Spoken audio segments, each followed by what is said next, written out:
Hello, everyone here. Welcome to this event. Today's speech is about spiritual healing for everyone.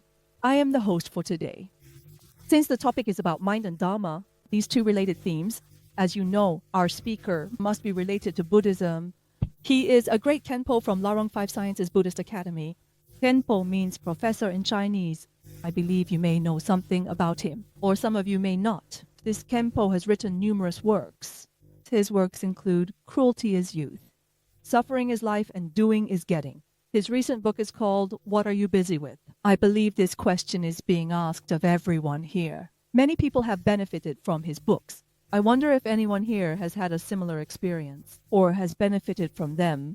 Later in our discussion, between the audience and the guests on stage, we can all share our own feelings. Now I'll hand the floor over to Khenpo. This Khenpo is Khenpo Sodargye. I believe you all already know him. Let's welcome...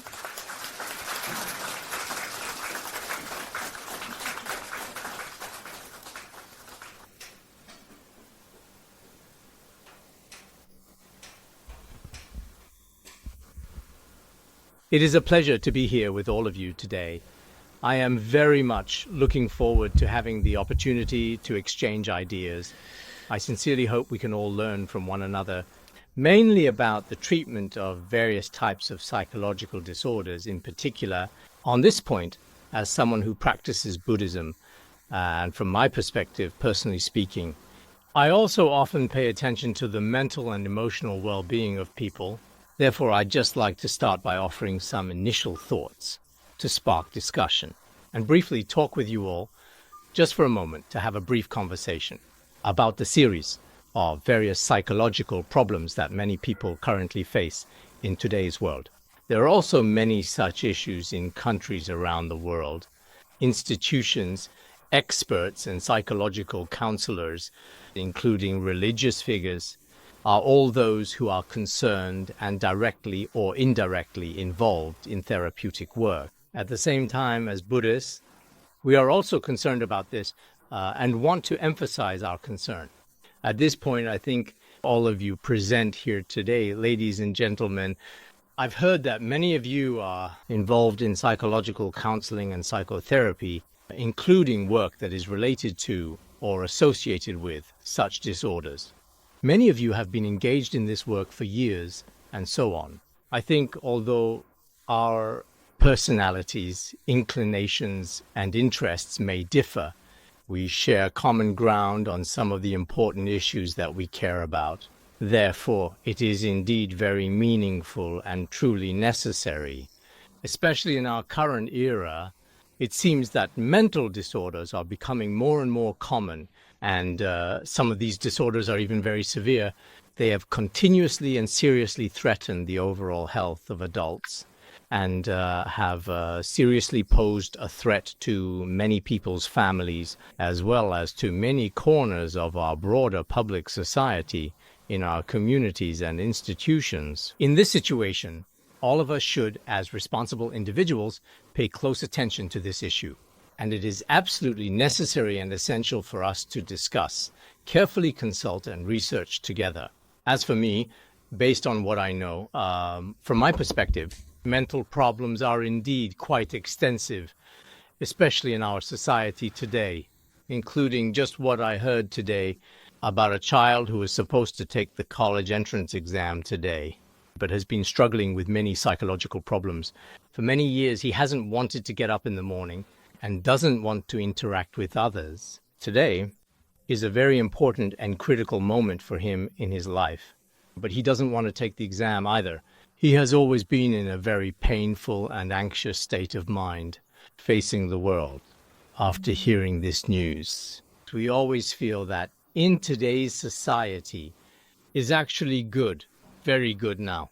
Nowadays, the clothes many of us wear are not like they used to be. With many patches all tattered and worn out, we hardly see such things in the world today. What many of us wear now is different from before, and what we eat is also different from the past. Our housing is different from before as well. But our most important inner mind, truly, may not be quite as pure and clean as before in comparison to earlier times, or as purified. For many people, there is often a persistent sense of restlessness and agitation in their hearts, as well as extreme suffering, giving rise to all kinds of afflictions. This is also, in fact, a rather obvious and noticeable change that we can observe in us. Moreover, I've personally heard that, in fact, some people appear very normal on the surface and have quite good work, communication, and social skills. But in reality, they are actually incredibly fragile inside, truly fragile. I once saw a news story about, just the other day, there was a Taiwanese student studying abroad, and later, his family was in Cambodia for a period of time. At that time, there was an ongoing war in Cambodia. Except for him, all his family members had died. Later, because of this, he didn't speak a single word at all for 4 years. Actually, sometimes people, whether emotionally or in life, in various ways, encounter setbacks they simply can't face. They may appear to be very strong, but in reality, they are extremely fragile psychologically. By comparison, on the Tibetan plateau where I live in Tibet up to now, the incidence of psychological disorders, in fact, hasn't been that high. But in big cities, including in the United States, it's very serious. You all know about the 9/11 attacks. After this tragic event happened just recently, the US government spent significant billions of dollars going door to door and providing therapists to many people. Actually, this situation sometimes makes me think about things a bit differently. Because, as you all know, in different places around the world, including during the Wenchuan and Yushu earthquakes, when all kinds of disasters happen, there is actually a real need for large teams of psychological counselors to go to the scene and provide comfort. In comparison, in Tibetan regions, whether it's a major disaster or a minor one, when such situations occur, the feeling of sometimes being unable to cope, in my observation, actually, is quite rare. What is the reason for this? I personally believe that much of it may be closely related to faith, because Tibetan people, whether they are educated or not, have always had a feeling in their hearts since childhood that the Buddhas and Bodhisattvas will bless them. They are somewhat prepared in advance for many of life's misfortunes, and they feel that life is not perfect. It's very possible in life for all kinds of impermanence, disasters, and destructive events to happen. When such things happen, many people actually think this is completely normal. When I went to the Yushu earthquake site, many psychological counselors had come at that time. I met some doctors from Tianjin and Beijing, and they personally told me, they said, we've been to many disaster areas abroad, you know, and we've also been to the Wenchuan earthquake and other places. But here, we didn't find anyone who needed psychological comfort, or who needed mental health assistance or emotional support, or who required professional assistance. Perhaps people in big cities may not believe this at first, but the truth is, we humans really do need to have some kind of faith in our lives.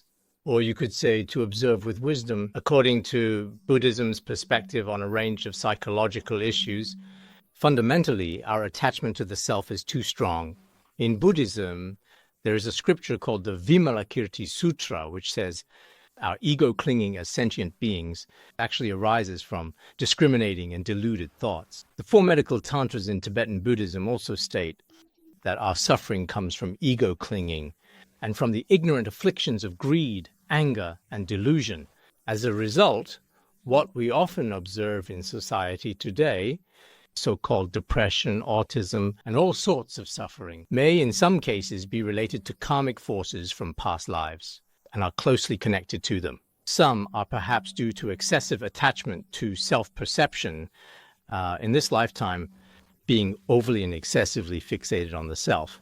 Your emotions, your family, your loved ones, your wealth and status, including your professional work and every aspect of your personal life, in every possible way, you become especially attached to them.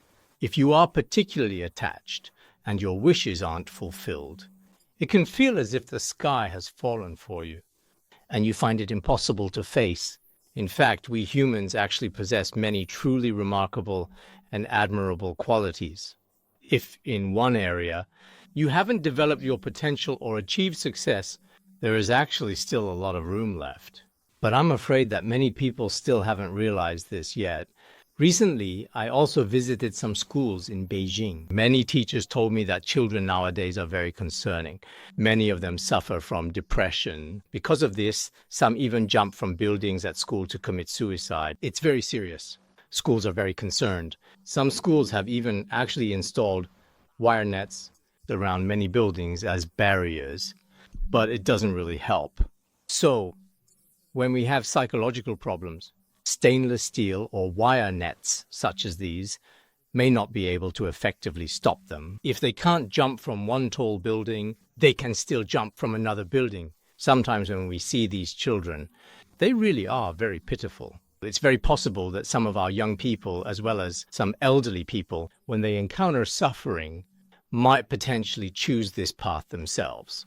So, I'm honestly thinking, if we truly and deeply understand the methods of spiritual healing, and among these spiritual therapies, there are now, indeed, many different therapies all over the world today.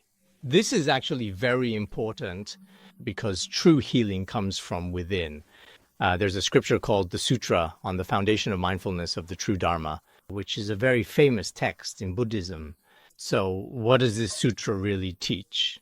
Healing the mind is healing disease. Healing the body is not healing disease.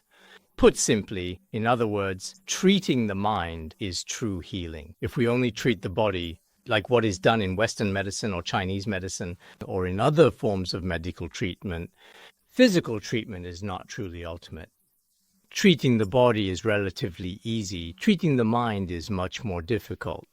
Therefore, among all our therapies, ultimately what we may need is to comfort and understand our own mind. This is extremely important. If we truly have this kind of understanding, then, in fact, some Buddhist therapies are indeed very powerful. Such illnesses may have existed a very long time ago, including now, even though in Tibet, many people don't know what depression is. Up to now in Tibet, it currently seems, when we recently compiled some Tibetan dictionaries, for example, there was a new term specifically created called dongtsai, which also means depression. It's a new word that was just created in the past few years. We use this Tibetan word, but when we say dongtsai, many young Tibetans don't even know what depression is. And many elderly people have no concept of it at all. So up to now, in many places in Tibet, maybe they don't know the term. They may have this condition mentally, but it's basically not very common at all. It's something you rarely see. This illness can be treated through relaxation, such as deep breathing, and through a process of self-understanding. It should be possible, especially within Buddhism. I remember there's a story in Buddhism, let me tell you about it. If you understand its meaning, in fact, many things will indeed happen in life, but we won't despair because of them. There was a particularly famous story in Buddhism about a bhikkhuni named Wei Miao. Her experiences were extremely painful. At first, she married someone and had 2 children. When one of the children was just born, on their way home, her husband was tragically bitten by the bite of a poisonous snake and died. She was left alone with 2 children, and while crossing a river on the way home, one was a newborn whom she held in her arms. The other was following behind her. She was afraid that this one would be swept away by the water. So she left the younger child on the riverbank. When she went back to save the other child, the older child was swept away by the water. The very small child was eaten by a wolf. When she sadly prepared to return to her parents' home, she received bad news. There had been a fire recently. Her parents, along with their house, had all been burned. Later, she married another husband, but unfortunately, this husband also died after some time. According to local custom, she was buried alive with him. Some thieves later dug up the grave and unearthed her body. She came back to life. Then she eventually married yet another husband. This husband also died, and she was once again buried there. Later, some wild dogs dug her out. Looking at her whole life, most ordinary people might think several of her husbands died. Her children died, her parents died as well. If we were ordinary people, we might only choose suicide. But she remained strong all along. Later, under the teachings of Buddhism, she attained realization. This is a very clear example. Therefore, I think that many of us may have different experiences in this lifetime. But when we expend our energy on these experiences, in fact, many mental illnesses can be resolved as soon as we relax. Naturally, many illnesses can be untangled on their own. Some illnesses, the more we obsess over them, the more we suffer. In the end, it even leads to a kind of madness in our behavior. This includes many cases of autism we see today, unable to sleep at night. During the day, some people don't want to see anyone at all and stay shut in their rooms all the time. Not wanting to meet anyone, including family, friends, classmates. They don't want to see anyone at all. I know some people who are like this too. There are also some who are extremely irritable, losing their temper, suddenly cursing at others or even hitting people for no reason. In this kind of state, these are actually all simply signs of psychological problems. Some people are extremely attached to relationships. And because of this excessive attachment, once they lose it, they end up feeling as if there is no meaning to life at all. Including, for example, something from the past, I don't know if you've heard of it. About 7 or maybe even 8 years ago, I translated a treatise called The Extraordinary Biographies of the Great Accomplished Ones of Tantra. It tells the truly extraordinary stories of some very great accomplished masters from India. In this biography, I remember there was once a king. I've forgotten the name of that king, but he and his queen had a truly and exceptionally close relationship. They lived an incredibly happy and blissful life together. After some time, one day the king wanted to test her, and then asked, "Will you always treat me this well, really?" The queen always said, "I really like you. I'm deeply attached to you."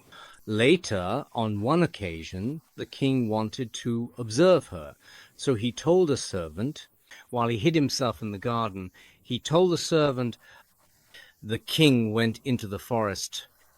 It was customary in ancient India to go into the forest to hunt. At that time, say that unfortunately he was eaten by a tiger. Just tell her this. Later, when the servant delivered this message, the queen was heartbroken, and then she died of grief, leaving this world. The king never expected such a consequence, and he was extremely sad and deeply regretted it. He felt that his actions had caused the queen to leave this world. From then on, he became especially unwilling to abandon her body. He kept protecting the queen's remains all along. Later, as her body decayed, it was taken to the charnel ground, to the sky burial site, and he continued to guard it. In the end, when all the flesh was gone and had rotted away, all that was left was a skeleton. But even the skeleton he kept protecting. Eventually, he abandoned the palace altogether and stayed in the charnel ground. Every day, he would call out the queen's name, constantly holding on to that skeleton. This is similar to emotions people have today, and perhaps many people may relate to it. At that time, he was especially attached to her. Later on, according to some historical accounts, he protected her remains for 12 years. Some say it was 8 years, but it was a very long time. He stayed in the charnel ground, guarding her skeleton all along. Later, a master, a renowned and highly respected Buddhist teacher, appeared, bringing wisdom and guidance. In order to enlighten him, the very wise and patient old master took a clay pot and deliberately dropped it on the ground in front of him as if by accident. The ceramic pot broke and was completely destroyed. The master began to cry loudly and shout, saying, "My clay pot is broken." He kept calling out the name of the clay pot. "Why did you break? Why are you really gone?" He picked up the broken pieces in his hands and continued to cry loudly. When the king saw him, he thought this person was foolish. He said, "You are very foolish. Why are you holding onto the clay pot? The pot is already broken. If you keep calling its name and holding it in your hands, that's just unrealistic. Crying like this is just too foolish." Then the master replied, "Actually, you are even more foolish. For more than 10 years now, the corpses of others have already disappeared. Even the skeletons are like this now, yet you still hold on to them." At that moment, he suddenly realized that his own actions were actually quite similar to what he was doing. Sometimes we humans, this story may be, for example, some people think this person is foolish, ridiculous, and absurd, that such a thing is impossible.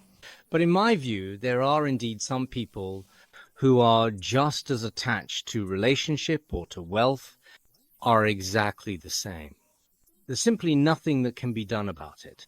Some time ago, it was said that there was a person apparently in Beijing or maybe Wuhan, somewhere like that, where the relationship between two people gradually changed.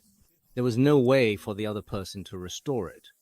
At that time, I heard that this person would cry out all day long and eventually even went mad. The hospital tried all sorts of ways to save him, but he just inexplicably kept calling out the other person's name every day. It was always like this. So sometimes, just sometimes, there was a Buddhist master named Shantideva who said, "Deluded and utterly mad beings, alas, do indeed fill the world."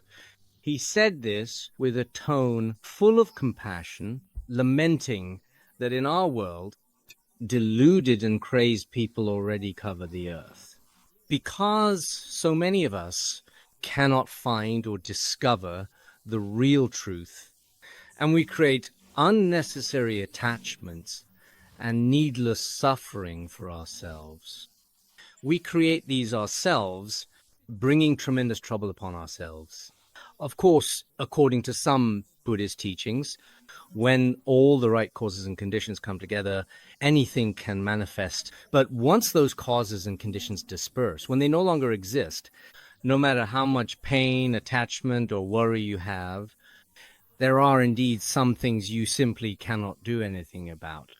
The tighter you grip the sand in your hand, the more it slips away until it's gone. At that point, no matter how much you complain and lament, it may not actually have any real effect. So sometimes I think for everyone here, in your daily life, in reality, it's now necessary to pay attention to mental health issues.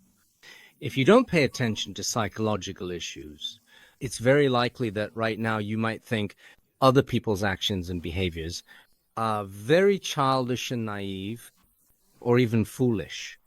But maybe when it happens to you, if your own mental state is extremely fragile and honestly ignorant, it's very possible that because of a certain incident, you could go mad or suffer immensely, and in the end, even lose the ability to take care of yourself in daily life. Isn't that a possibility?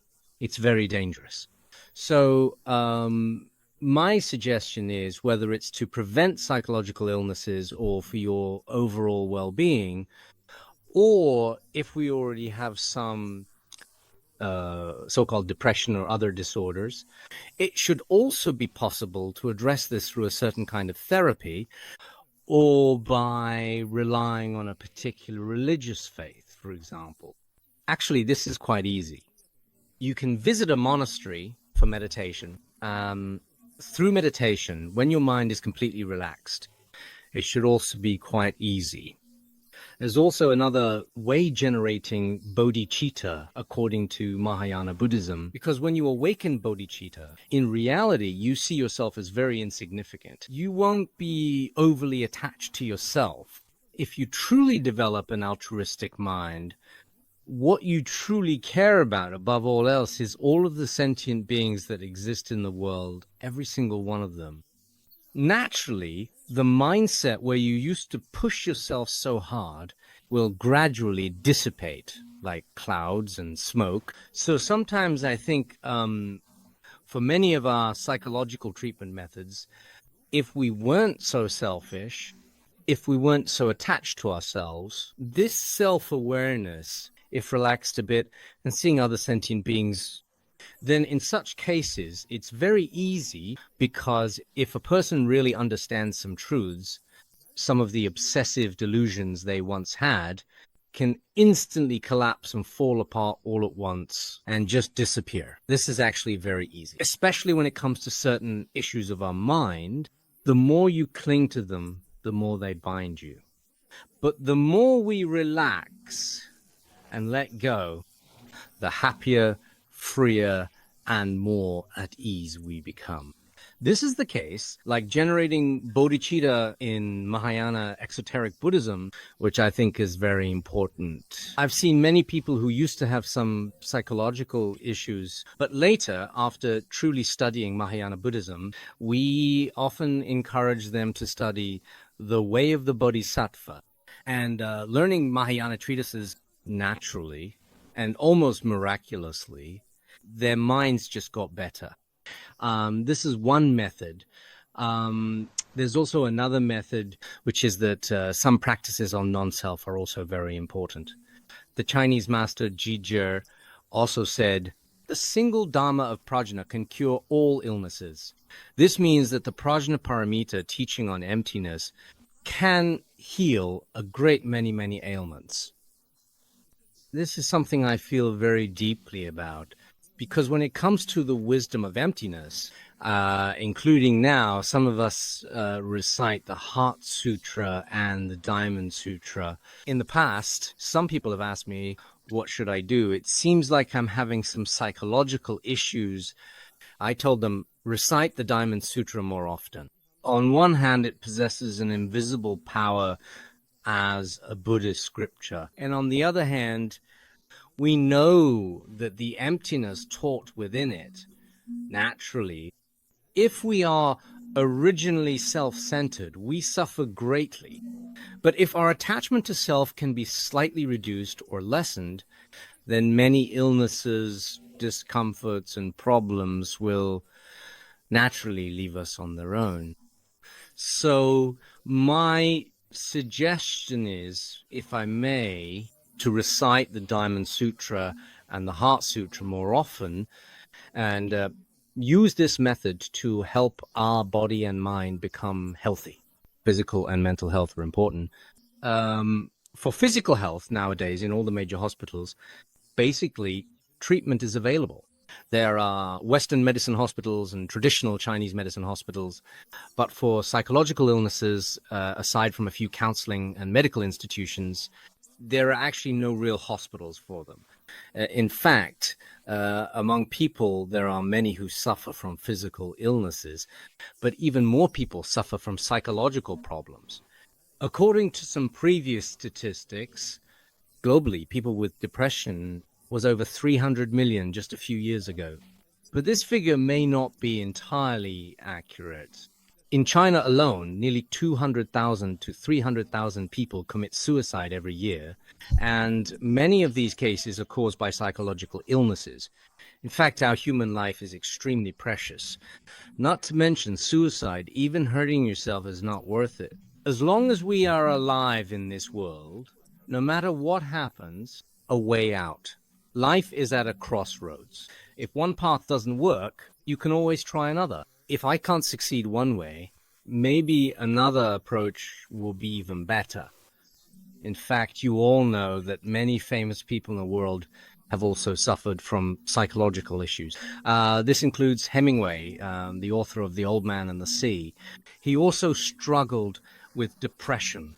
Lincoln had it, Roosevelt had it too. And what I've read in the biographies of Einstein and Newton, Newton grew up without a father and was under a lot of pressure. Later on, his illness actually became a catalyst for his scientific exploration. Einstein was the same. From what I read in his biography, he was actually quite pitiable as well. Even in the final process of his death, He lacked any kind of spiritual cultivation. He suffered greatly in such circumstances. I looked at several former US presidents. They also suffered from depression, and there are historical records of this as well. So sometimes some people seem to have experienced mental illnesses, but embarrassed to talk in front of others. When we're physically ill, we can tell others directly, but for mental issues like depression or autism, we feel embarrassed then. But actually, I think there's nothing to be ashamed of. We should openly and confidently begin treatment. During the treatment process, we can rely on Buddhist teachings or on otherworldly methods of all kinds for treatment. Our minds can fully and completely return to their original state. In fact, in Buddhism, the power of the mind is extremely strong. If we truly understand the mind, don't mention all the diseases, but even the habitual afflictions we constantly experience will not be able to harm us in any way. This is also something that can be demonstrated through the power of spiritual practice. Therefore, I hope that many people, I'm not someone who likes to promote anything, but I also want to speak from the bottom of my heart. If many people are suffering inside and you study Buddhism thoroughly and systematically, perhaps at some point on your journey through life, Buddhism will bring you truly indescribable practical benefits. At the very least, for anything that happens in your life, you will have the ability and methods to face it. Meanwhile, through all your future lives, it will also point you toward a very clear and unmistakable path. This is something we desperately need in our confused lives. Therefore, I sincerely hope that everyone will use their wisdom to reflect deeply on their own lives and use compassion to care for those around us who need our concern. Thank you.